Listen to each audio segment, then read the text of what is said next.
Hello everyone, मैं आयुषी भार्गव मौर्य गुरु classes में आप सभी का बहुत बहुत स्वागत करती हूँ। जैसे कि आपको पता है, कल हमने पढ़ा था कि विकास के कितने प्रकार होते हैं और उनके बारे में हमने अलग अलग से पढ़ा था।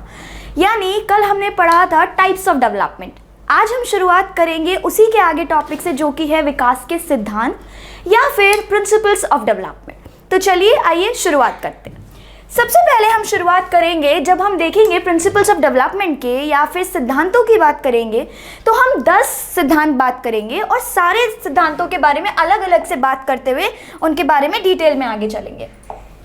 पहला सिद्धांत है प्रिंसिपल ऑफ यूनिफॉर्म पैटर्न, या फिर हम इसको ये भी बोल सकते हैं कि ये प्रिंसिपल ऑफ सीक्वेंस है। ठीक है, यानी समान प्रतिमान सिद्धांत। ठीक है, अब इसमें क्या होता है और प्रिंसिपल्स हमारे लिए क्यों ज़रूरी है, चलिए पहले वो भी देख लेते हैं। पहले प्रिंसिपल को पढ़ने से, सारे प्रिंसिपल्स हमारे लिए पढ़ने के लिए इसलिए ज़रूरी है क्योंकि आप देखते होंगे कहीं पर भी कोई भी इंस्टीट्यूशन हो या कोई कंट्री की अगर हम बात कर ले तो कुछ ना कुछ रूल्स या कुछ ना कुछ एक पैटर्न ज़रूरी होता है कि इंस्टीट्यूशन है तो वो इस तरीके से काम करेगा, ये लॉज यूज़ करेगा और इसमें ये चीज़ें होंगी, राइट। सिमिलरली डेवलपमेंट भी एक क्या है, अपने आप में एक पूरा प्रोसेस है।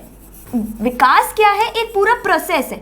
अब इसमें क्या होता है, कुछ ना कुछ तो आपको रूल्स चाहिए होंगे कि डेवलपमेंट कैसे होगा किसी भी नए बच्चे में, विकास कैसे होगा हमारी पूरी ज़िंदगी में, किस स्टेप से चलेगा, क्या रूल्स फॉलो करेगा, कुछ तो सिमिलैरिटी होनी चाहिए। तो उन्हीं को ध्यान में रखते हुए आपके विकास के कुछ सिद्धांत बनाए गए हैं, डेवलपमेंट के कुछ प्रिंसिपल्स बनाए गए हैं जिनको हम आगे डिस्कस करेंगे।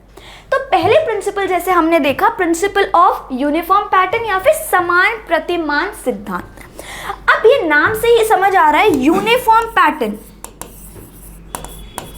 यूनिफॉर्म पैटर्न मतलब एक पैटर्न चलेगा, यानी इसमें विकास का जो क्रम होगा वो समान होगा। समान मतलब हर एक इंडिविजुअल जब भी ग्रो करेगा तो उसमें एक यूनिफॉर्म पैटर्न, एक समानता होगी। जैसे अब जब बच्चा पैदा होता है तो आप देखते होंगे सबसे पहले वो आपका बैठना सीखेगा, ठीक है, उसका हेड स्टेबल होगा, उसके बाद वो बैठना सीखेगा, धीरे धीरे वो क्रॉल करेगा, क्रॉल करने के बाद वो थोड़ा खड़ा होना सीखेगा, उसके बाद वो चलना सीखेगा।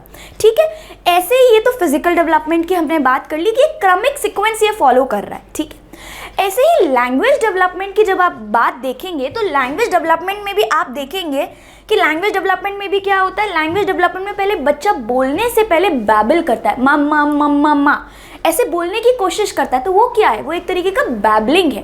तो वो फर्स्ट स्टेप हो और सभी बच्चे ऐसे शुरुआत करते हैं, राइट। तो सबसे पहले हमने क्या देखा कि लैंग्वेज डेवलपमेंट में भी हमने देखा कि सबसे पहले बच्चा एकदम प्रॉपर तरीके बोलने से पहले क्या करता है, बैबल करेगा, यानी मम्मा मम्मा साउंड्स प्रोड्यूस करेगा। उसके बाद वो पूरी तरीके से पहले फिर वो धीरे धीरे एक एक वर्ण, एक एक लेटर बोलना सीखता है, फिर उसके बाद वो वर्ड पर आता है। ऐसा तो आपने कभी नहीं देखा होगा कि बच्चे पैदा होते ही सेंटेंस बोलते हैं उसके बाद वो वर्ड्स या लेटर सीखते, नहीं, क्योंकि ऐसा नहीं होता है। तो ये जो सारा डेवलपमेंट का प्रोसेस है, ये पूरा विकास क्रम समान में होता है, यानी पैटर्न में फॉलो होगा जो सबके लिए यूनिफॉर्म है।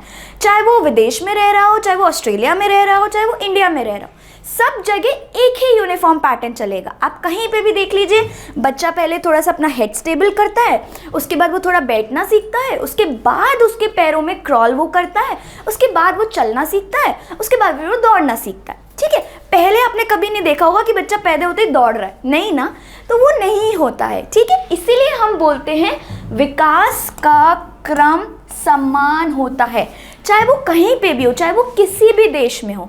ठीक है, उसके बाद हमने लैंग्वेज में भी देख लिया कि अगर लैंग्वेज का डेवलपमेंट भी देखें फिजिकल डेवलपमेंट के अलावा, तो लैंग्वेज में भी बच्चा पहले बैबल करना सीखता है, फिर लेटर्स सीखेगा, फिर उसके बाद वर्ड सीखेगा और वर्ड सीखने के बाद वो सेंटेंसेस सीखेगा। ठीक है, तो ये प्रोसेस कभी भी उल्टा नहीं हो सकता, या ऐसा नहीं हो सकता कि आज मैं यहाँ हूँ तो मैं सीधे बोलना, सेंटेंस बोलना सीख गई और कोई अफ्रीका में है तो वो सीधे मतलब आपका फ्रेजेस या पूरा ऐसे बोलना सीख गया, पूरा निबंध एक साथ पैदा होते बोल रहे, नहीं, ये चीज़ कभी नहीं होगी। ठीक है, तो ये जो हम पैटर्न की बात कर रहे हैं कि सबसे पहले बैबल, फिर लेटर्स, फिर वर्ड्स, फिर सेंटेंसेस, ऐसे ही बच्चा फिजिकल में सबसे पहले बैठना सीखेगा, हेड स्टेबल बैठना, फिर क्रॉल करना, फिर वॉक करना और फिर रन करना। ठीक है, यहाँ तक कोई दिक्कत? ठीक है, तो यही आपका जो पहला सिद्धांत है, यही जो पहला आपका डेवलपमेंट का प्रिंसिपल है, वो यही कहता है प्रिंसिपल ऑफ यूनिफॉर्म पैटर्न या फिर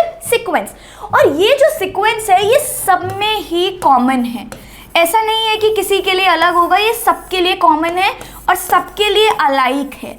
अलाइक मतलब सबके लिए समान है, चाहे वो कहीं पे भी रह रहा हो, चाहे वो किसी भी रिलीजन का हो, चाहे किसी भी कास्ट का हो, सबके लिए सेम है। ठीक है, तो फर्स्ट प्रिंसिपल हमारा ये बात करता है। आगे चलते हैं दूसरे प्रिंसिपल की तरफ। दूसरा प्रिंसिपल हमारा क्या कहता है वो देखते हैं। अब दूसरे प्रिंसिपल हम बात करेंगे प्रिंसिपल ऑफ डायरेक्शन, और मैं आपको बता रही हूँ ये जो प्रिंसिपल ऑफ डायरेक्शन है ये आपके एग्जाम पॉइंट ऑफ व्यू से बहुत बहुत ज़्यादा ज़रूरी है। एक क्वेश्चन तो पक्का एग्जाम में इससे आता ही आता है। ठीक है, तो इसको हम ध्यान से पढ़ेंगे। विकास की दिशा का सिद्धांत। अभी हमने देखा कि जो डेवलपमेंट हो रहा है वो एक सीक्वेंस में हो रहा है, वो एक यूनिफॉर्म पैटर्न में हो रहा है, एक क्रमिक तरीके से हो रहा है ना। अब इसमें क्या है, अब इसमें हम विकास की दिशा की बात कर रहे हैं, और ये जो सिद्धांत है ये हमें विकास की दिशा बताता है कि भाई अगर डेवलपमेंट हो रहा है किसी इंडिविजुअल में या किसी बच्चे में विकास हो रहा है तो वो किस डायरेक्शन में फॉलो करेगा। ठीक है, किस डायरेक्शन में जाएगा, किस दिशा में जाएगा, तो वो बताने के लिए दो दिशाएं बताई गई है। पहली है सिफेलोकॉडल सीक्वेंस, यानी मस्तक का दो मुखी। तो पहली आपकी जो है वो है सिफेलोकॉडल सीक्वेंस, यानी मस्तक का दो मुखी। ये पहला डायरेक्शन है। ये क्या होता है हम आगे वाली स्लाइड्स में इनके बारे में डिटेल में बात करेंगे, लेकिन आपको ये याद रखना है कि जो प्रिंसिपल ऑफ डायरेक्शन है उसमें दो डायरेक्शंस हैं। पहला है सिफेलोकॉडल, ठीक है, दूसरा जो है वो है हमारा प्रॉक्सिमोडिस्टल सीक्वेंस, यानी दूराभिमुख।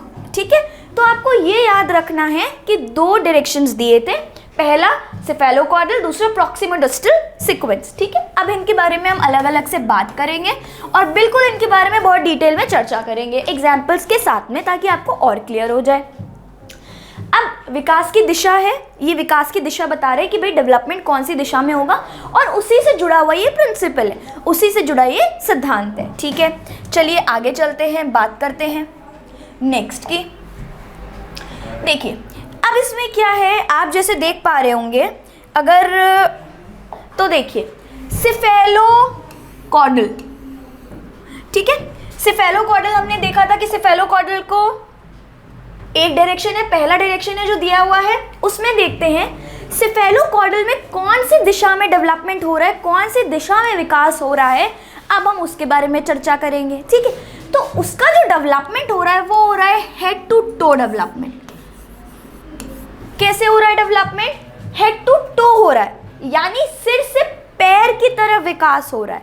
क्योंकि ये विकास की बात हो रही है, यहाँ पे दिशा की बात हो रही है विकास में, तो वो कौन से डायरेक्शन में डेवलपमेंट हो रहा है उसकी बात होगी। ठीक है, तो वो होगा आपका हेड टू टो डेवलपमेंट, यानी सिर से पैर की तरफ आपका विकास होगा। कैसे होगा, आइए इस चित्र के द्वारा हम समझते हैं कि कैसे होगा। अब देखिए ये बच्चे का सिर है और यहाँ से ये डायरेक्शन फॉलो हो रहा है। ठीक है, उसके बाद ये डायरेक्शन यहाँ से ये फॉलो हो रहा है। ठीक है, तो इसमें हमने देखा कि कहाँ से हो रहा है डेवलपमेंट, सिर से पैर की तरफ डेवलपमेंट हो रहा है। अब कैसे, वो भी मैं आपको बताऊंगी, एक एग्जाम्पल के थ्रू हम इसको समझेंगे और बहुत ही आसान तरीके में समझेंगे। और इन डायरेक्शन, जो डायरेक्शन बता रहा है प्रिंसिपल, उसके ऊपर क्वेश्चन ज़रूर पूछते हैं। तो आपको ये बहुत ही ध्यान से समझना है और बहुत ही आसान है, कुछ मुश्किल नहीं है। अब ये वाला जो डेवलपमेंट होता है ये लॉन्गिट्यूडनल होता है, यानी अनुदैर्घ्य होता है। कैसे? क्योंकि ये ऐसे जा रहा है, समझ रहे हैं आप लोग, तो ये सीधा जा रहा है, यानी ये लंबा जा रहा है, तो इसीलिए हमने इसको कैसा डेवलपमेंट बोल दिया, लॉन्गिट्यूडनल डेवलपमेंट बोल दिया। ठीक है, तो ये हमारा कौन सा डेवलपमेंट है, लॉन्गिट्यूडनल। ठीक है, लॉन्गिट्यूडनल के अलावा इसमें डेवलपमेंट कैसे होता है, सर से पैर की तरफ विकास होगा। कैसे, आइए देखते हैं। जब आपने देखा होगा कि बच्चा पैदा हो, सबसे पहले अपना उसका सर स्टेबल होता है ना। पहले 2 महीने तो उसका सर ऐसे ऐसे होता है, लेकिन 2 महीने के अंदर उसका सर में स्टेबिलिटी आती है, एक जगह वो ठहरना सीखता है। उसके बाद आप देखेंगे सर के बाद वो अपने पेट पे, अपने कमर के बल बैठना सीखेगा। ठीक है, पहले वो सपोर्ट के साथ बैठेगा, उसके बाद वो धीरे धीरे सपोर्ट के बिना बैठना शुरू करेगा। सपोर्ट के बिना बैठने के बाद कहाँ पे होगा उसका डेवलपमेंट? पैरों पे होगा। और पैरों पे वो सबसे पहले क्या करेगा? क्रॉल करने लगेगा। ठीक है, तो सबसे पहले क्या हुआ? हेड स्टेबिलिटी हुई, उसके बाद वो बैठने लगा। पहले वो सपोर्ट के साथ बैठता था, उसके बाद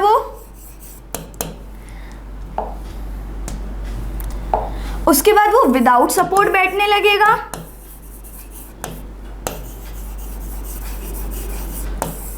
ठीक है, विदाउट सपोर्ट में बैठने के बाद वो क्रॉल करेगा। क्रॉल आप सब जानते हैं, घुटने के बल चलना। तो आपने देखा होगा बच्चे का सर स्टेबल होने के बाद, बैठने के बाद विदाउट सपोर्ट नेक्स्ट स्टेप वो जो जाता है वो जाता है क्रॉल करने वाली पोजीशन पे, यानी घुटने के बल चलने पे। तो अब यहां पर आया, अब यहां से उसके क्रॉल करने के बाद क्या होगा? क्रॉल करने के बाद वो स्टैंड करेगा, यानी खड़ा होना सीखेगा। ठीक है, अब क्रॉल करने के बाद धीरे धीरे क्या करता है? वो खड़े होने की कोशिश करता है। पहले वॉकर में चलेगा, थोड़े सपोर्ट के साथ खड़ा होगा, उसके बाद वो पूरी तरीके से इंडिपेंडेंटली खड़ा होना सीख लेता है। ठीक है, अब एक बार बच्चा खड़ा होना सीख गया, उसके बाद वो वॉक करना सीखता है। ठीक है, अब एक बार बच्चे ने वॉक करना सीख लिया, ठीक है, वॉक करना सीखा, उसके बाद उसने रन करना सीखा। ठीक है, सबसे पहले हमने शुरुआत कहाँ से की कि उसका हेड स्टेबल हुआ, जो कि पहले 2 महीनों में हो जाता है। हेड स्टेबल होने के बाद उसने बैठना शुरू किया, पहले सपोर्ट के साथ, उसके बाद बिना सपोर्ट के साथ। उसके बाद उसने क्रॉल यानी घुटनों पे चलना शुरू किया। घुटनों पे चलने के बाद उसने क्या किया? खड़े होना सीखा, पहले सपोर्ट के साथ, उसके बाद बिना सपोर्ट के। खड़े होना जब वो सीख गया तो उसने चलना स्टार्ट किया। चलने के बाद उसने क्या शुरू करेगा? दौड़ना शुरू करेगा। तो ये वाला डेवलपमेंट कहलाता है कौन सा? सेफेलोकॉर्डल यानी हेड टू टो मूवमेंट। क्योंकि सर पहले स्टेबल हुआ, फिर ये वाली चीज स्टेबल हुई, फिर घुटने से चलना सीखा और फिर पैर से स्टेबल होना सीखा। तो डेवलपमेंट कौन से डायरेक्शन में हो रहा है? मस्तिष्क से ये हो रहा है पैर की तरफ। ठीक है, यानी सर से पैर की तरफ, हेड टू टो हो रहा है डेवलपमेंट। ठीक है, तो यही कहता है आपका सेफेलोकॉर्डल डेवलपमेंट, जो कि लॉन्गिट्यूडनल भी। लॉन्गिट्यूडनल क्यों? क्योंकि ये इस क्रम में डेवलपमेंट हो रहा है। ठीक है, यहां तक क्लियर है? चलिए आगे बढ़ते हैं। नेक्स्ट स्लाइड आपका इसी की दूसरी डायरेक्शन की तरफ बात करेगी, जो कि है प्रॉक्सिमोडिस्टल यानी दूराभिमुख। ठीक है, इसके बारे में बात करेगी। अब ये वाली जो प्रॉक्सिमोडिस्टल आपकी डायरेक्शन है, किसकी? डेवलपमेंट की, विकास की एक ये दिशा दिखा रहा है। तो अब ये दिशा कहां से कहां की होगी? सेंट्रल पार्ट से टुवर्ड्स पेरिफेरीज। पेरिफेरीज को आप आउटवर्ड भी बोल सकते हैं। ठीक है, मध्य से बाहर की ओर होगा ये वाला जो विकास होगा, और ये जो इसकी दिशा होगी ये होगी मध्य से बाहर की तरफ। कहां से? मध्य से बाहर की तरफ, यानी बीच से डेवलपमेंट स्टार्ट होगा, फिर धीरे धीरे धीरे धीरे करके बाकी पूरी बॉडी में बाहर की तरफ निकलेगा। जैसे कि आप ये देख सकते हैं, ये वाली चीज देखिए, डेवलपमेंट यहां से शुरू हो रहा है, मध्य से, सेंटर से, उसकी तरफ ये डेवलपमेंट बाहर जा रहा है। देखिए,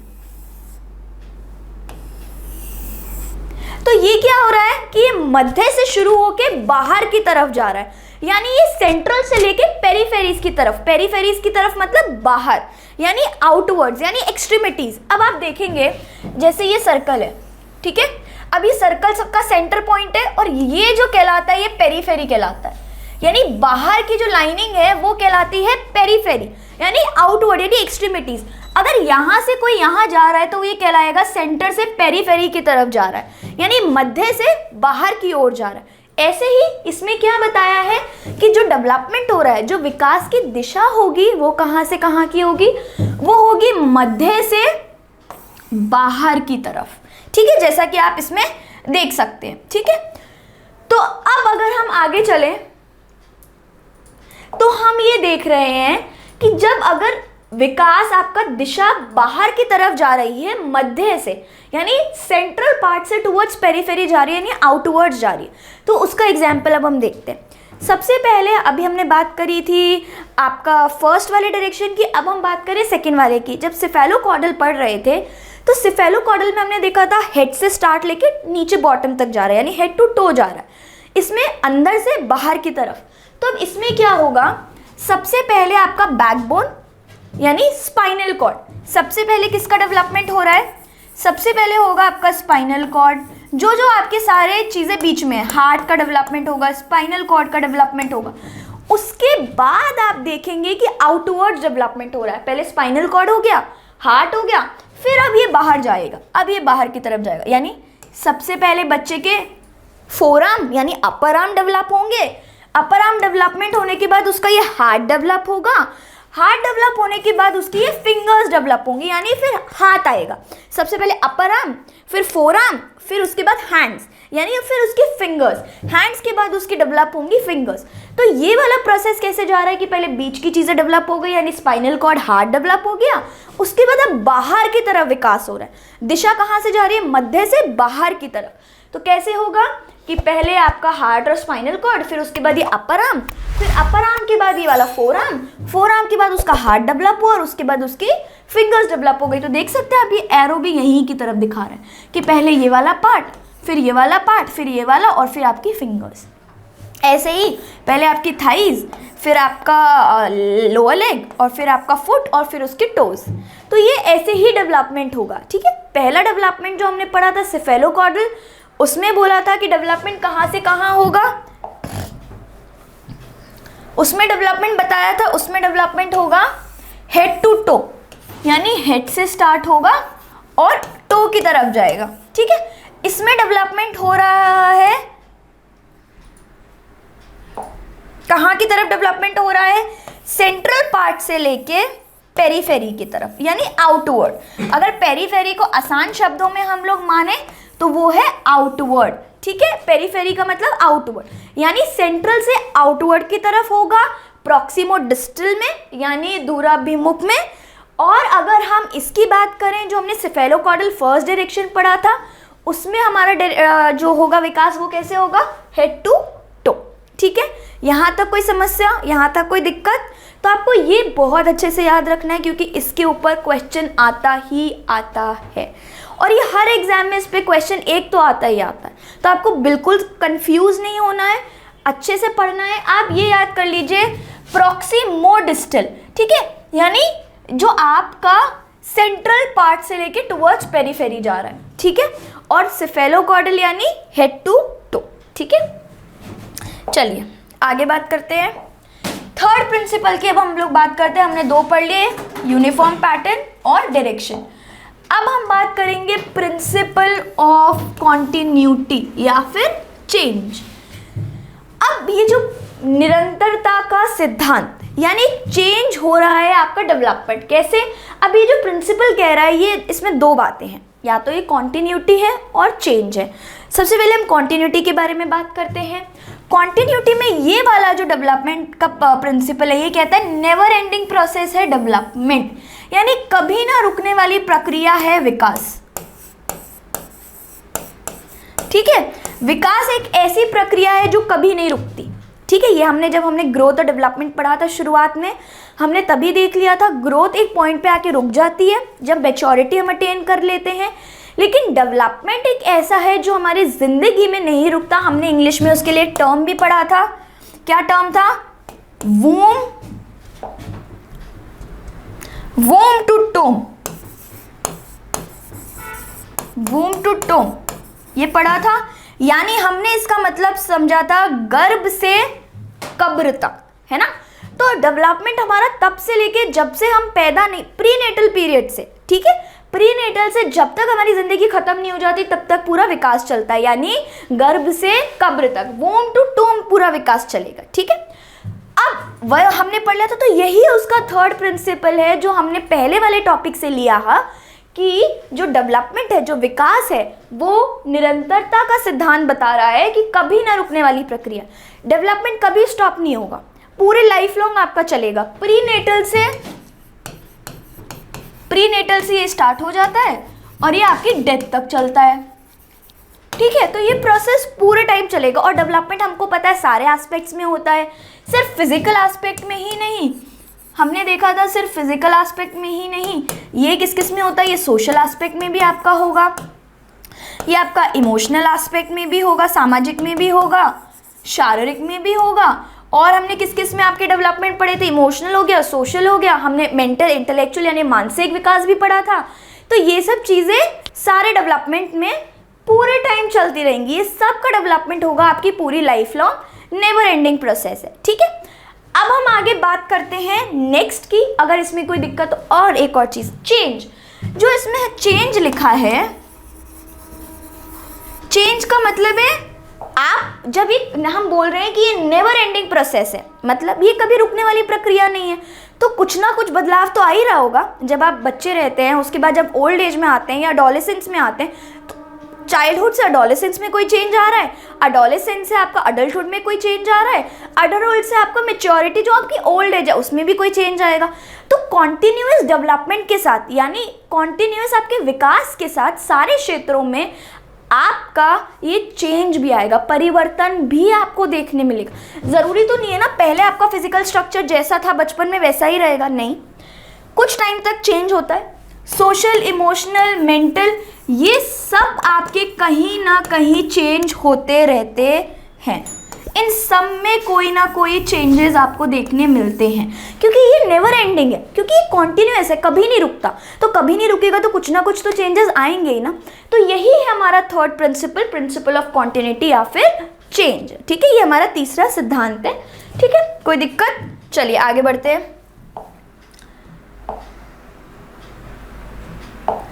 नेक्स्ट है आपका प्रिंसिपल ऑफ इंटीग्रेशन, यानी एकीकरण का सिद्धांत। ठीक है, अब ये है हमारा कौन सा प्रिंसिपल, ये है हमारे चौथे नंबर का प्रिंसिपल, यानी principle number 4, principle of integration या एकीकरण। एकीकरण आप समझते हैं किसी भी चीज़ों को इंटीग्रेट करना, यानी एकीकरण करना उनका, यानी उनको जोड़ना। ठीक है, इसमें आता है integration of parts and then whole. ठीक है, मतलब पहले क्या हो रहा है, एकीकरण हो रहा है टुकड़ों का, उसके बाद वो कन्वर्ट हो जा रहा है होल में। ठीक है, अब इसको समझने के लिए हम एक एग्जाम्पल लेते हैं। जैसे इंटीग्रेशन ऑफ पार्ट्स में क्या हो रहा है, अब आप देखिए, जैसे आप कोई आर्ट पीस बना रहे हैं, यानी आप कोई ड्राइंग बना रहे हैं। ठीक है, तो पहले आप एक शीट लेंगे, पेंसिल लेंगे, तो वो सब क्या है, वो अलग अलग एक ड्राइंग के पार्ट्स हैं।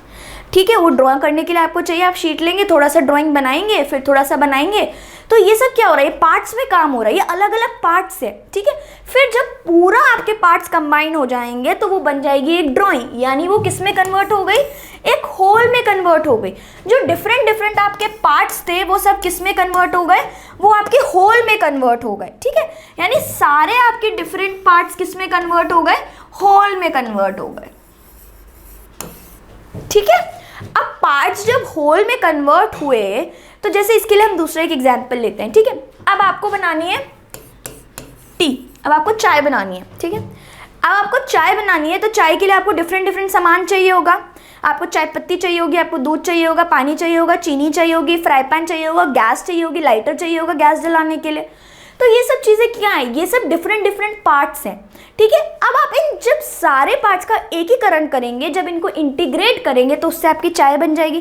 तो वो चाय सबका मिक्सचर हुआ, सारे पार्ट्स का मिक्सचर हुआ, उसमें पानी भी है, दूध भी है, चाय पत्ती भी है, आपका इलायची है, चीनी, सब कुछ। तो वो पार्ट्स का क्या हुआ, एक इंटीग्रेशन होके किस में कन्वर्ट हो गया, होल में कन्वर्ट हो गया। ठीक है, तो यही है हमारा प्रिंसिपल ऑफ इंटीग्रेशन, एकीकरण, कि सारा जो डेवलपमेंट है वो सब इंटीग्रेटेड है, लगता है कि वो होल में डिवाइडेड है। अब जैसे मैं पेन चला रही हूँ, ठीक है, ये पेन चल रहा है। ठीक है, अब पेन चल रहा है तो इसमें मेरे हाथ का इस्तेमाल भी हो रहा है, मेरी उंगलियों का इस्तेमाल भी हो रहा है। तो ये क्या है, ये इंटीग्रेशन ऑफ पार्ट्स है। मेरे फिंगर की मसल्स भी काम कर रही है, मेरे हाथों की मसल्स भी काम कर रही है, मेरे आंखों का भी काम हो रहा है।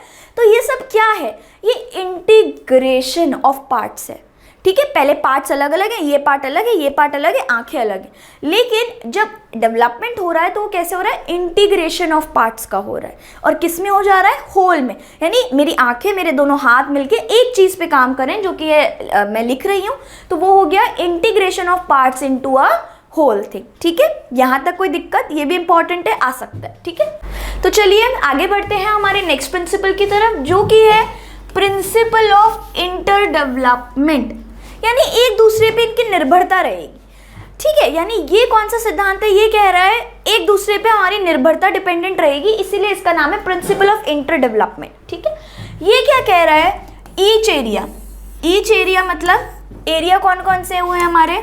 फिजिकल यानी आपका शारीरिक, सोशल यानी आपका सामाजिक, इमोशनल, कॉग्निटिव या फिर मेंटल जो कि हमारा आपका कहलाता है कॉग्निटिव मानसिक विकास, और फिर उसके बाद अगर हम बात करें तो मॉरल, मॉरल आपका कहलाता है नैतिक विकास। तो ये सारे एरिया की बात हो रही है यहाँ पे, आपको कंफ्यूज होने की जरूरत नहीं। कौन से एरिया? ये सारे एरिया, यानी पहला एरिया ये, दूसरा ये, तीसरा एरिया ये, चौथा ये और पांचवा ये। तो ये बात कर रहा है कि जो ये सारे एरिया हैं ये डिपेंडेंट होते हैं एक दूसरे पर और एक दूसरे को इन्फ्लुएंस भी करते हैं। प्रत्येक क्षेत्र एक दूसरे पर निर्भर है, निर्भर तो है ही, यानी डिपेंडेंट तो है ही एक दूसरे पे, और एक दूसरे को प्रभावित भी करता है। प्रभावित मतलब एक दूसरे को इन्फ्लुएंस भी करेगा, मतलब अगर एक में चेंज आएगा तो दूसरे को भी इम्पैक्ट होगा, दूसरे में चेंज आएगा तो बाकी सबको भी इम्पैक्ट होगा। ठीक है, तो ये यही कह रहा है कि एक दूसरे पे डिपेंडेंट है और साथ में इन्फ्लुएंस भी कर रहे हैं, यानी एक दूसरे पे निर्भर तो है ही और साथ में एक दूसरे को प्रभावित भी कर रहे हैं। जैसे अगर आप देखो किसी बच्चे का फिजिकल ग्रोथ ठीक नहीं है, जैसे वो माल न्यूट्रिशन की वजह से उसका ठीक नहीं है, उसका खान पान ठीक नहीं है, तो उसका फिजिकल डेवलपमेंट ढंग से नहीं हो पाया। फिजिकल डेवलपमेंट ढंग से नहीं हो पाएगा तो आपको उसका रिजल्ट देखने मिलेगा उसके सोशल डेवलपमेंट पे, हो सकता है इमोशनल पे देखने मिले, हो सकता है या कॉग्निटिव पर भी देखने मिले। तो ये आपको देखना हो सकता है कि फिजिकल का development social, emotional, cognitive, moral सब पर देखने मिले। अब हो सकता है कि अगर बच्चे का आपका जैसे सोशल डेवलपमेंट है, सामाजिक विकास है, अगर उसका सामाजिक विकास ढंग से नहीं हुआ तो हो सकता है उसका जो आपका मानसिक विकास है उस पर असर पड़े। ठीक है, तो हो सकता है अगर मानसिक विकास ढंग से नहीं हुआ तो सामाजिक विकास पे आपका फर्क पड़े, या फिर आपका जो फिजिकल कौन सा होता है, शारीरिक विकास, उस पर असर पड़े। तो ये एक दूसरे पर निर्भर होते हैं और निर्भर होने के अलावा ये एक दूसरे को प्रभावित भी करते हैं। हो सकता है ढंग से फिजिकल शारीरिक विकास ना होने की वजह से मानसिक और सामाजिक विकास पे प्रभाव पड़े। ठीक है, जैसे आप लोग देखते होंगे कि अगर हम जो बच्चों का पूरी तरीके से विकास नहीं होता है, पूर्ण विकास, तो उनका मानसिक और सामाजिक विकास पे असर पड़ता ही पड़ता है। ठीक है, तो बहुत सारे आपको ऐसे केसेस देखने मिल जाएंगे जहाँ पे आप ये देख सकते हैं कि एक एरिया का फर्क, एक क्षेत्र का फर्क दूसरे पे आपको प्रभावित करता हुआ या फिर निर्भर दिख जाएगा। ठीक है, आगे चले। यही कह रहा है प्रिंसिपल ऑफ इंटर डेवलपमेंट कि सारे एरिया एक दूसरे से इंटरडिपेंडेंट है और एक दूसरे का इन्फ्लुएंस वो करते हैं और एक दूसरे का प्रभाव उन पर पड़ता है। ठीक है, चलिए तो आगे चलते हैं नेक्स्ट पे।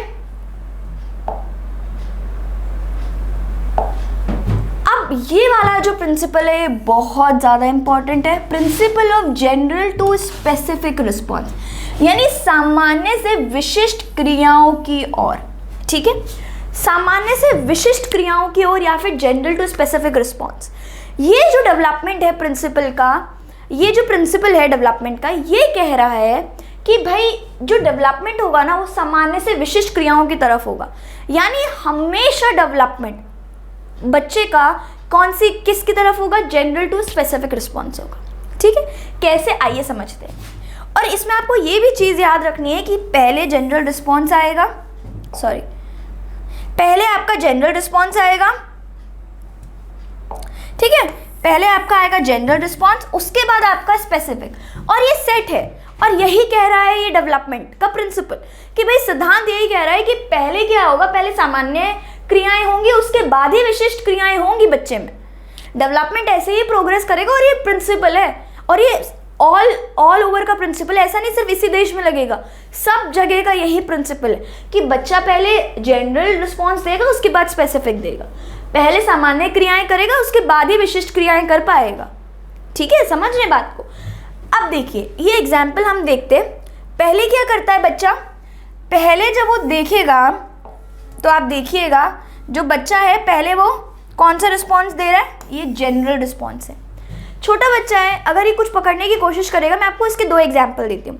पहले बच्चा कुछ पकड़ने की कोशिश करता है तो वो सिर्फ हाथ देता है ऐसे ऐसे, उसको पता नहीं है कि कैसे उठाना है या क्या करना है, सिर्फ वो ऐसे ऐसे हाथ देगा कि he is trying to do something, मतलब वो कुछ पकड़ने की कोशिश तो कर रहा है लेकिन कैसे कर रहा है, क्या कर रहा है उसे नहीं पता, बस वो ऐसे करके दिखाता है। तो ये जो दिखाना हुआ लेकिन स्पेसिफिक नहीं है, क्या करना चाह रहा है हमें नहीं पता चल रहा ना, तो ये स्पेसिफिक नहीं है, ये जनरल रिस्पॉन्स है कि बच्चा ऐसे ऐसे करके कुछ हाथ दे के पकड़ने की कोशिश तो कर रहा है लेकिन क्या पाना चाह रहा है हमें नहीं समझ आ रहा, हमें नहीं पता चल रहा, तो वो आपका कहलाएगा जनरल रिस्पॉन्स या फिर आपका सामान्य क्रिया।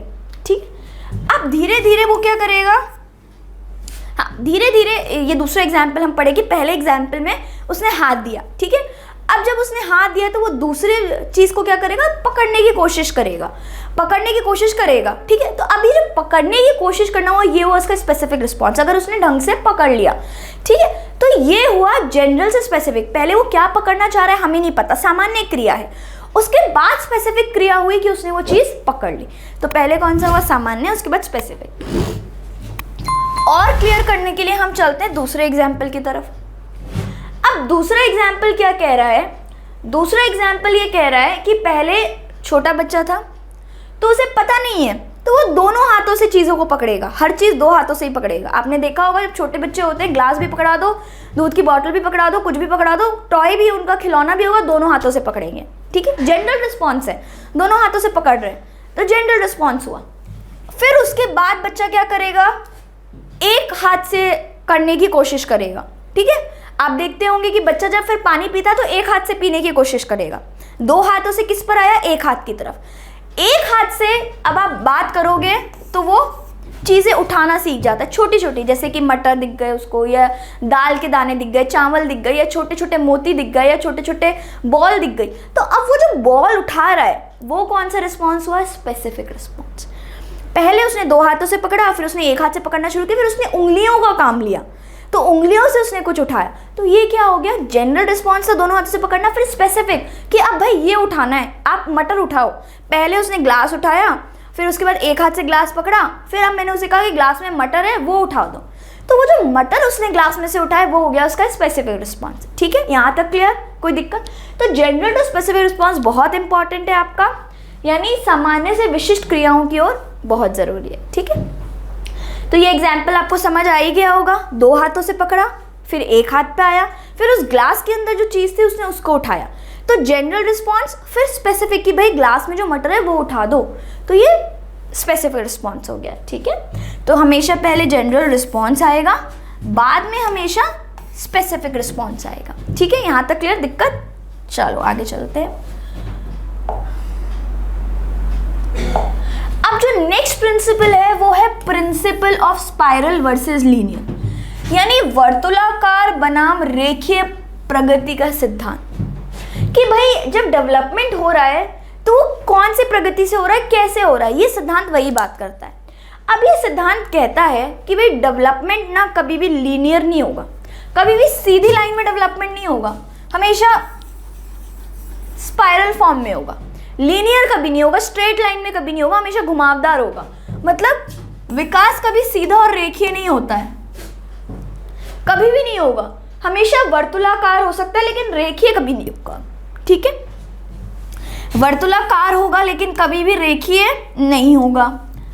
ठीक है, ये कभी नहीं होगा, ये होगा। ठीक है, अब जब हम ये बात कर रहे हैं तो अब इसमें कैसे होता है वो देखते हैं, विकास कैसे होता है, और ये सीधा क्यों नहीं है, लीनियर क्यों नहीं है, वर्तुलाकार या स्पाइरल ही क्यों है, वो देख लेते हैं। अब इसमें ये कह रहा है कि क्या होता है जब भी एक पीरियड में एडवांसमेंट होता है, जैसे बहुत सारे हमारे, जैसे मान लीजिए ये एक पॉइंट है, ठीक है, इस पॉइंट से डेवलपमेंट स्टार्ट हुआ, इस पॉइंट से आपका विकास स्टार्ट हो रहा है। अब विकास में क्या होगा, पहले एक स्टेज बढ़ी, ठीक है, यहाँ तक आपकी एक स्टेज पे उसने डेवलपमेंट किया बच्चे ने। अब वो नेक्स्ट स्टेज में क्या करेगा, नेक्स्ट स्टेज में वो रेस्ट करेगा। पहली स्टेज में उसने काम किया, नेक्स्ट स्टेज में रेस्ट करेगा। क्यों रेस्ट करेगा, ताकि वो थर्ड स्टेज की एनर्जी ला सके और थर्ड स्टेज में अच्छे से पहुंच चुके, तो वो कंसोलिडेट करता है अपने डेवलपमेंट को। ठीक है, अब देखिए, जैसे पहले में उसने क्या किया, पहली स्टेज में उसने किया डेवलपमेंट, ठीक है। दूसरी स्टेज में क्या होगा, रेस्ट। तीसरे में क्या होगा, डेवलपमेंट। चौथे में क्या होगा, फिर से रेस्ट होगा। पांचवे में क्या होगा, फिर से डेवलपमेंट। सिक्स में फिर से क्या होगा, रेस्ट। तो मतलब ये इसीलिए ऐसे चलता है, पहले उसने आगे फॉरवर्ड किया, डेवलप हुआ, फिर से वो एक स्टेप पीछे आएगा, यानी वो रेस्ट कर रहा है, फिर से वो एक स्टेप आगे जाएगा, फिर से वो एक स्टेप पीछे आएगा। अब ये जो रेस्टिंग पीरियड है ये इसलिए हो रहा है ताकि एनर्जी ला सके और आगे वाले डेवलपमेंट में कंसोलिडेशन हो सके। जैसे देखो अभी क्या हुआ, इंडिविजुअल ने स्टार्ट करी ग्रोथ और यहाँ से उसका डेवलपमेंट स्टार्ट हुआ, ठीक है। अब यहाँ पर he makes advances in this way, देखो ये आगे गया, ठीक है। अब यहाँ पर क्या हुआ, but moves back for the consolidation, फिर से ये पीछे आ गया। तो अब ये जो आगे आने वाला मूवमेंट, ये पीछे जाने वाला, आगे आने वाला और ये पीछे जाने वाला जो मूवमेंट है, इसीलिए हम इसको बोलते हैं कि ये लीनियर नहीं है, ये सीधा नहीं है, ये एक स्पाइरल के फॉर्म में है, ठीक है। जैसे आप स्पाइरल आपकी कॉपियों के पीछे भी लगा रहता है, आप देखते होंगे। तो उसमें क्या होगा, एक स्टेप आगे गया, फिर एक स्टेप पीछे आया, फिर एक स्टेप आगे, फिर एक स्टेप में रेस्ट लिया, फिर एक स्टेप में आगे बढ़ा, फिर एक स्टेप में रेस्ट लिया। उससे क्या हो रहा है, कंसोलिडेशन हो रहा है, ठीक है। देखो makes advancement during a period and then takes rest and then in next period. आगे प्रगति करते समय विकास में वर्तुलाकार नमूने में पीछे की ओर और घुमाव होता है और फिर आगे की ओर प्रगति। एक तरफ स्टेप लिया तो डेवलपमेंट हुआ, फिर रेस्टिंग, फिर डेवलपमेंट, फिर रेस्टिंग, फिर डेवलपमेंट और फिर रेस्टिंग। तो ऐसे करते ये चलता है, ठीक है। तो यही होता है हमारा principle of spiral versus linear, जिसमें डेवलपमेंट हम बता रहे कि सीधी लाइन में नहीं है, ये वर्तुलाकार यानी स्पाइरल शेप में है, ठीक है। स्पाइरल शेप में कैसे है, एक तरफ आपने डेवलपमेंट की स्पीड बढ़ाई, फिर आपने रेस्ट लिया, फिर आपने स्पीड बढ़ाई, फिर आपने रेस्ट लिया। रेस्टिंग पीरियड में आप पीछे आ जा रहे हो ताकि आप आगे एक स्टेप फॉरवर्ड कर पाओ, ठीक है। यहाँ तक कोई दिक्कत, ये भी बहुत इंपॉर्टेंट है। नेक्स्ट पे चलते हैं, ये हमारा लास्ट प्रिंसिपल है, इसके बाद हम क्वेश्चंस करेंगे कुछ।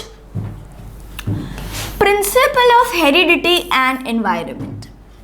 अब ये वाला जो प्रिंसिपल है ये कहता है कि जो डेवलपमेंट है, जैसे हमने बात करी थी कि डेवलपमेंट जो है वो सब लोगों में होता तो यूनिफॉर्म पैटर्न में, लेकिन उसमें भी इंडिविजुअल डिफरेंसेस होते हैं। ये भी एक प्रिंसिपल है जिसमें इंडिविजुअल डिफरेंसेस की बात की गई है, ठीक है। जैसे यूनिफॉर्म पैटर्न तो सब में आपको देखने मिलेगा, पैटर्न होगा सब में, एक ही यूनिफॉर्म पैटर्न, लेकिन उसमें भी किसी का डेवलपमेंट तेजी से होगा, किसी का डेवलपमेंट धीरे होगा। जैसे हर एक बच्चा ज़रूरी नहीं है एक साल में चलना या खड़े होना सीख जाए, लेकिन कुछ बच्चे होते हैं जो 10 महीने में खड़े हो जाते हैं, कुछ होते हैं जो 1.5 साल में खड़े होते हैं, कुछ होते हैं जो 1.5 साल में बोल पाते हैं, कुछ होते हैं जो 3 साल में बोलना शुरू करते हैं। तो बोलना तो वो बाद ही में शुरू करेंगे, पहले बैबल करेंगे फिर बोलना शुरू करेंगे। वो 1.5 साल में भी वही है और 3 साल में भी वही है, ठीक है। लेकिन किसी में धीरे हो रहा है, किसी में तेजी से हो रहा है। तो ये प्रिंसिपल ऑफ इंडिविजुअल डिफरेंसेस कहलाता है। कौन सा प्रिंसिपल कहलाता है, principle of individual differences.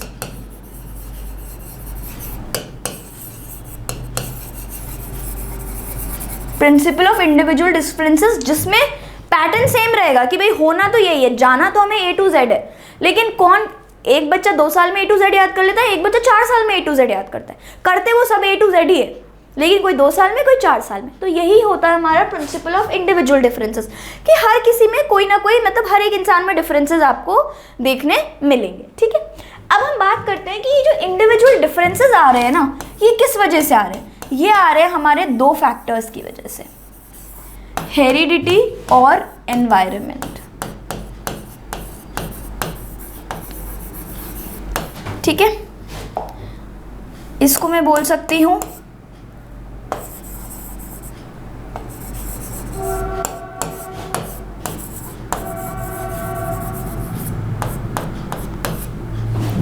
Nature और नर्चर, ठीक है। तो जो आपका, जैसे देखो हेरिडिटरी है आपका नेचर और ये आपका एक एग्जाम्पल है एनवायरनमेंट का। अभी हम बात करते हैं, इसको समझते हैं।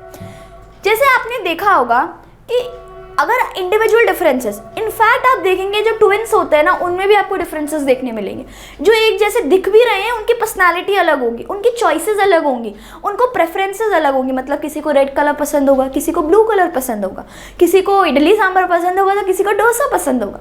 तो ये जो इंडिविजुअल डिफरेंसेस है, किसी को कोरियोग्राफर बनना होगा तो किसी को डांसर बनना होगा, तो ये सारे चीज़ें अलग होंगी इनफैक्ट ट्विंस में भी। ठीक है, जो एक जैसे दिखते हैं उनमें भी ये सब चीज़ें अलग होंगी। तो वही हम बात कर रहे हैं कि जो इंडिविजुअल डिफरेंसेस वाला प्रिंसिपल है वो किस वजह से होता है। तो उसके लिए एक नया प्रिंसिपल आया है जो कहता है principle of heredity and environment, कि भाई डेवलपमेंट जो हो रहा है किसी भी इंडिविजुअल में वो दो फैक्टर्स पर डिपेंडेंट होता है। एक होता है आपका हेरिडिटी, एक होता है आपका एनवायरनमेंट। ठीक है, आनुवांशिकता और पर्यावरण पे डिपेंडेंट होगा। ठीक है, यानी जो डेवलपमेंट है आपका वो इन दोनों का कॉम्बिनेशन है। किस किस का? हेरिडिटी और एनवायरनमेंट, दोनों साथ में रोल प्ले करते हैं और साथ में इंडिविजुअल डिफरेंसेस लाते हैं। ऐसा नहीं है कि सिर्फ डेवलपमेंट में हेरिडिटी का रोल ज़्यादा है और एनवायरनमेंट का कम, नहीं, दोनों का बराबर है और दोनों का कॉम्बिनेशन ही इंडिविजुअल के डेवलपमेंट में हेल्प करता है। ठीक है, अब इसमें क्या हम कह रहे हैं कि भाई हेरिडिटी है, हेरिडिटी क्या है? नेचर, जो हमें हमारे पेरेंट्स से मिला। हेरिडिटी क्या होता है? Totality of biologically traits. ठीक है, जो हमें हमारे पेरेंट्स से मिली है नेक्स्ट जनरेशन में, मतलब हमारे पेरेंट्स ने हम में ट्रांसफर करी, हम में ट्रांसमिशन किया है हम उनके जीन्स का। तो हेरिडिटी वही है। एनवायरनमेंट जो totality of the conditions present, जो हमारे आसपास चीज़ें हो रही है वो एनवायरनमेंट है। ठीक है, उसको हमने बोल दिया नर्चर और हेरिडिटी को हमने बोल दिया नेचर। ठीक है, ये भी इंपॉर्टेंट है, आपको याद रखना है। एनवायरनमेंट आ जाता है नर्चर में, हेरिडिटी आ जाती है नेचर में। ठीक है, अब जो हेरिडिटी का रोल है, ठीक है, जैसे किसी पेरेंट के में कोई प्रॉब्लम है, वही प्रॉब्लम आपको बच्चों में भी बहुत हद तक देखने मिल सकती है। हाइट का प्रॉब्लम है वो देखने मिल सकता है, वेट का इशू है वो देखने मिल सकता है, या फिर और आपको जैसे आइज़ का कलर तक भी फादर मदर से जीन्स की ट्रांसमिशन से आपका हो सकता है सेम। ठीक है, आपकी नोज़ की शेप हो सकती है, आईज हो सकती हैं, ठीक है, आपके फेशियल फीचर्स हो सकते हैं। तो ये सब भी किस पे डिपेंड कर रहा है? हमारी हेरिडिटी, कि हमको हमारे पेरेंट्स से कौन से जीन्स ट्रांसमिट हुए। इन्वायरमेंट का फ़र्क पड़ता है, जो हमारा आसपास का इन्वायरमेंट है उसमें आपका सब कुछ हो जाता है। जैसे आपका फिजिकल इन्वायरमेंट हो गया, आपका सोशल इन्वायरमेंट हो गया, आपका स्कूल का इन्वायरमेंट हो गया। ठीक है, तो ये सारे इन्वायरमेंट आपका फ़र्क डालते हैं कि आपका डेवलपमेंट कैसे होगा, आपके कौन का फ्रेंड सर्कल कैसा है, आपके फिजिकल आप खेल रहे हो या नहीं, फिजिकल आपका डेवलपमेंट कैसा होगा, तो वो सब डिपेंड करता है एनवायरनमेंट पे। ठीक है, तो यही चीज़ कह रहा है principle of environment and heredity. ठीक है, कि डेवलपमेंट दोनों का कॉम्बिनेशन है, नेचर और नर्चर है। ठीक है, यहाँ पे हम लोग कंप्लीट करते हैं हमारे सारे प्रिंसिपल्स, सारे सिद्धांत। अब हम बात करेंगे क्वेश्चंस की। हम कुछ क्वेश्चंस कर लेते हैं बेटर अंडरस्टैंडिंग के लिए, ताकि आपको और क्लियर हो जाए कि हम क्या पढ़ रहे हैं और कैसे कैसे क्वेश्चंस आ सकते हैं। ये सारे क्वेश्चंस पहले एग्जाम्स में आए हुए हैं, अभी हम उन्हीं की प्रैक्टिस कर रहे हैं। ठीक है, चलिए बात करते हैं। Human development is based on certain principle, ये हमें पता है। जो विकास है मानव का वो कुछ सिद्धांतों पर आधारित है, ये हम जानते हैं। विच ऑफ द फॉलोइंग, अब इनमें से कौन सा, नॉट, आपको क्वेश्चन में देखना है कि नॉट पूछा है या ये पूछा है इज अ प्रिंसिपल। इस वर्ड की वजह से आपका आंसर गलत भी हो सकता है, आपको देखना है नॉट पूछा है या नॉट नहीं पूछा है। ठीक है, इज नॉट अ प्रिंसिपल, यानी कौन सा मानव विकास का सिद्धांत नहीं है। ठीक है, कौन सा मानव सिद्धांत नहीं है, चलिए देखते हैं। पहला है निरंतरता, हमने फर्स्ट देखा था कॉन्टिन्यूटी है, कि पूरे टाइम हमेशा चलता है। वूम टू टूम का कॉन्सेप्ट पढ़ा था हमने इसमें, तो मतलब ये तो है ही। सिक्वेंशियलिटी, ठीक है, अब मतलब कि सिक्वेंशियलिटी हमने बात करी थी, सीक्वेंस यानी यूनिफॉर्म पैटर्न होता है, यानी एक प्रॉपर एक सीक्वेंस होता है, उसका भी हमने प्रिंसिपल देखा था। अनुक्रमिक यानी क्रमिक वे में, और निरंतरता का भी हमने देखा था। जनरल टू स्पेसिफिक यानी सामान्य से विशिष्ट, अभी अभी हमने पढ़ा है। तो मतलब ये तीनों तो प्रिंसिपल है। कौन सा नहीं है? रिवर्सिबल, हमने प्रतिवर्ती तो पढ़ा ही नहीं है, तो ये प्रिंसिपल सिद्धांत है ही नहीं, यानी इसका सही आंसर ये होगा। ठीक है, आगे चलते हैं। अब आता है understanding the principles of development of a child helps a teacher इन। अब बच्चे के विकास के सिद्धांतों को समझना हमारे लिए क्यों ज़रूरी है, एक शिक्षक के लिए क्यों ज़रूरी है बच्चों के सिद्धांतों को समझना? तो ये सवाल है, इसके उत्तर देख लेते हैं। शिक्षार्थी के सामाजिक स्तर को पहचानने में, यानी सोशल स्टेटस लर्नर का हमें उससे कोई लेना देना नहीं है। शिक्षार्थी की आर्थिक पृष्ठभूमि को पहचानने में, यानी इकोनॉमिक बैकग्राउंड, हमें बच्चे की इकोनॉमिक बैकग्राउंड से कोई फ़र्क नहीं होना चाहिए कि बच्चा कौन से इकोनॉमिक बैकग्राउंड से आ रहा है, ठीक है, तो इसलिए भी नहीं है। अब आता है शिक्षार्थियों को क्यों पढ़ाना चाहिए औचित्य स्थापित करने में, यानी rationalising by the learner ought to be taught. ये भी नहीं है कि हम क्यों पढ़ा रहे हैं उसको, ये भी ज़रूरी नहीं है।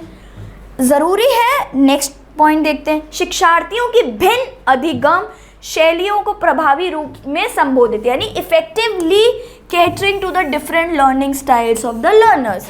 ज़रूरी नहीं है आज मैं जिस तरीके से पढ़ती हूँ उस तरीके से आप पढ़ते हो, जिस तरीके से आप पढ़ते हो उस तरीके से मैं पढ़ती हूँ। तो हम सभी अलग अलग इंडिविजुअल अलग अलग लर्निंग स्टाइल्स में होते हैं। किसी का सिर्फ पढ़ के याद हो जाता है, किसी को लिख कर याद होता है, किसी को बोल बोल के याद होता है, किसी को एक बार सिर्फ पढ़ा, किसी ने समझा दिया उससे याद हो जाता है। तो हम सबका डिफरेंट लर्निंग स्टाइल है।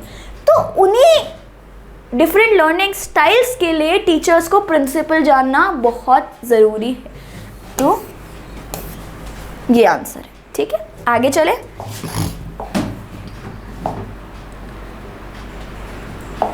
नेक्स्ट है Seema learn every lesson very quickly. भाई सीमा हर एक लेसन, हर एक पार्ट को बहुत ही जल्दी सीख लेती है, जबकि जो लीना है उसको याद करने में ज़्यादा समय लेती है। तो ये विकास के कौन से सिद्धांत को दर्शाता है? सीमा बहुत जल्दी याद कर लेती है लेकिन लीना को बहुत टाइम लगता है याद करने में। तो ये कौन सा प्रिंसिपल है डेवलपमेंट का? अभी लास्ट स्लाइड में ही हम लोग ने बात करी है। कॉन्टिन्यूटी का तो इससे कुछ भी नहीं है, यानी निरंतरता तो नहीं है। जनरल टू स्पेसिफिक भी कुछ नहीं है। जनरल टू स्पेसिफिक तो आपको पता है हमने क्या पढ़ा है, सामान्य से विशिष्ट, ये भी नहीं है। इंटर रिलेशनशिप तो है ही नहीं, ये तो हमने पढ़ा ही नहीं। बात आती है इंडिविजुअल डिफरेंसेस कि भाई सीमा अलग याद कर रही है और जो लीना है उसको दूसरा टाइम लग रहा है। तो सीमा और लीना में क्या है? इंडिविजुअल डिफरेंसेस है, यानी व्यक्तित्व भिन्नता है। तो ये इंडिविजुअल डिफरेंसेस राइट आंसर है, ठीक है। आगे चलते हैं नेक्स्ट क्वेश्चन पे। अब नेक्स्ट क्वेश्चन क्या है, अच्छे से पढ़ लेते हैं, थोड़ा बड़ा है। A child coming to pre school for the first time. जब वो पहली बार स्कूल गया तो वो रोया, बहुत तेज़ी से रोया। जब वो 2 साल बाद स्कूल जा रहा है, primary school for the first time गया प्राइमरी स्कूल में, उसने कुछ भी एक्सप्रेस नहीं किया, टेंशन उसने रोकर एक्सप्रेस नहीं करी। उसको फिर भी घबराहट तो हो रही थी लेकिन वो रोकर एक्सप्रेस नहीं करी। रैदर उसने क्या किया, शोल्डर और नेक मसल्स उसके टेंस हो गए, यानी ये वाले जो मसल्स हैं ये टेंस हो गए। रोया नहीं इस बार, वो पहले रोया था लेकिन 2 साल बाद जब नए स्कूल में गया प्राइमरी स्कूल में, पहली बार तब वो रोया नहीं, उसने अपने शोल्डर और नेक मसल्स को टेंस कर लिया, यानी चिल्लाकर व्यक्त नहीं करा लेकिन कंधे में गर्दन की पेशियां तन जाती हैं। This change in his behaviour can be explained. ये जो चेंज है उसके बिहेवियर में, ये कौन से प्रिंसिपल के द्वारा हम बता सकते हैं? कौन व्यवहारिक परिवर्तन का क्या आधार हो सकता है, कौन सा आधार हो सकता है? अब हम वो देखते हैं, कौन सा सिद्धांत इस पे अप्लाई होता है वो देखते हैं, ठीक है। सबसे पहले आता है डेवलपमेंट प्रोसीड्स इन अ सिक्वेंशियल मैनर। विकास क्रमिक प्रकार से होता है, ये तो नहीं है, ठीक है। डेवलपमेंट इज ग्रेजुअल, कि डेवलपमेंट एक स्पेस मतलब एक पेस के साथ होगा, धीरे धीरे चल रहा है तो ग्रेजुअली हो रहा है, एकदम से पूरा डेवलपमेंट नहीं हो जाता। ऐसा थोड़ी ना होता है कि हम पैदा हुए और हम तुरंत ही चाइल्डहुड में पहुंच गए, तुरंत ही एडोलेसेंस में पहुंच गए, मैच्योरिटी आ गई, ओल्ड एज में आ गए और अपना डेथ हो गई, ऐसा नहीं होता है। तो ये क्या होता है, विकास निरंतर होता रहता है, टाइम टू टाइम होता रहता है, ग्रेजुअल, ठीक है। ये भी नहीं है। Development is different in different people, individual differences तो हम पढ़ चुके हैं, ये तो नहीं है क्योंकि बात यहाँ पर एक ही इंसान की हो रही है, एक ही बच्चा है, तो इंडिविजुअल डिफरेंसेस तो है ही नहीं। लास्ट है development is characterised by differentiation and integration, ठीक है, यानी जो डेवलपमेंट है वो डिफरेंशिएट भी हो रहा है और इंटीग्रेट भी। अब देखिए इसको समझते हैं यहाँ पर। डिफरेंशिएट, बच्चे ने सीखा कि पहले वो स्कूल गया तो मेरे को रोना है, ठीक है। दूसरी बार 2 साल बाद स्कूल गया तो वो रोया नहीं, यानी उसने अपने बिहेवियर में डिफरेंशिएट करना सीख लिया कि ये बिहेवियर तब दिखाना है और ये बिहेवियर तब दिखाना है। तो मुझे ये बिहेवियर, बच्चा था मतलब जब पहले स्कूल गया तब रो सकता था, लेकिन अब मैं दूसरे स्कूल जा रहा हूँ 2 साल बाद, तो अब मैं रो नहीं सकता। तो उसने वो रोकर नहीं, चिल्लाकर नहीं, लेकिन अपने शोल्डर्स और नेक की मसल्स को टेंस करके वो प्रॉब्लम जताई, ठीक है। यानी वो डिफरेंशिएट करने लगा कि ये सही है और ये गलत है। इंटीग्रेशन, फिर उसने क्या किया, इंटीग्रेट किया कि ठीक है पहले ये किया था और अब ये किया, तो उसको इंटीग्रेट किया उसने। तो यही है डिफरेंशिएशन और इंटीग्रेशन, इसका सही आंसर, ठीक है। आगे चलते हैं, लास्ट क्वेश्चन है। लास्ट क्वेश्चन कह रहा है डेवलपमेंट प्रोसीड्स फ्रॉम, ये तो बहुत ही आसान है आप सब लोगों के लिए, विकास डैश से डैश की ओर बढ़ता है। ये तो सीधे सीधे एक प्रिंसिपल ही पूछ रहा है और ये हमें पता है। कॉम्प्लेक्स हार्ट तो हमने पढ़ा ही नहीं। स्पेसिफिक टू जनरल, ये तो सिंपल टू इजी, जटिल से कठिन, साधारण से आसान तो थे ही नहीं। बात हो सकती जनरल टू स्पेसिफिक या स्पेसिफिक टू जनरल, लेकिन जब मैंने आपको ये प्रिंसिपल पढ़ाया था, इस प्रिंसिपल में नीचे एक लाइन लिखी हुई थी कि हमेशा जो विकास होगा वो सामान्य से विशिष्ट की तरफ ही होगा, विशिष्ट से सामान्य की तरफ नहीं होगा। तो यही है हमारा प्रिंसिपल, जो मैंने बोला था बहुत इंपॉर्टेंट है, पक्का क्वेश्चन आता ही आता है, वही है, ठीक है। यहाँ तक कोई दिक्कत? आज के लिए बस इतना ही है। अब हम इसको नेक्स्ट क्लास में कैरी फॉरवर्ड करेंगे, ठीक है। कोई भी दिक्कत हो तो आप कमेंट बॉक्स में डाल सकते हैं। Thank you.